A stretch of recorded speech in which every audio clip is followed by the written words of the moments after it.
श्री स्वामी समर्थ मित्रांनो, दीपामावस्येच्या आणि गुरुपुष्य अमृत योगाच्या तुम्हाला खूप खूप शुभेच्छा।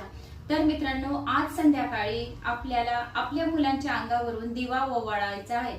तर तुमच्या कमेंट्स आल्या होते की ताई दिवा कसा ओवाळायचा आहे। तर जसे आपण शुभ कार्याला लाल कुंकू लावतो, अक्षत लावतो, तसे तुम्हाला आपल्या मुलांना औक्षण करायचे, कुंकू आणि चावल लावायचे, तांदूळ लावायचे आहेत आणि त्यानंतर तुम्हाला महामृत्युंजय मंत्र पूर्ण होत नाही तोपर्यंत तुम्हाला दिवा ओवाळायचा आहे। तर महामृत्युंजय मंत्र याच्यासाठी की त्या मंत्रामध्ये खूप ताकद आहे, पॉवर आहे। त्या मंत्राचा जप केल्याने आपल्या मुलांना दीर्घ आयुष्याची प्राप्ती होईल। तर महामृत्युंजय मंत्र 33 अक्षरांचा आहे। तर आपल्याला तो मंत्र जप करता करता दिवा ओवाळायचा आहे। जर तो मंत्र येत नसणार तर तुम्ही फक्त असा सुद्धा ओवाळला आणि आमच्या मुलांना दीर्घ आयुष्य दे महाकाल तरी सुद्धा चालेल। श्री स्वामी समर्थ।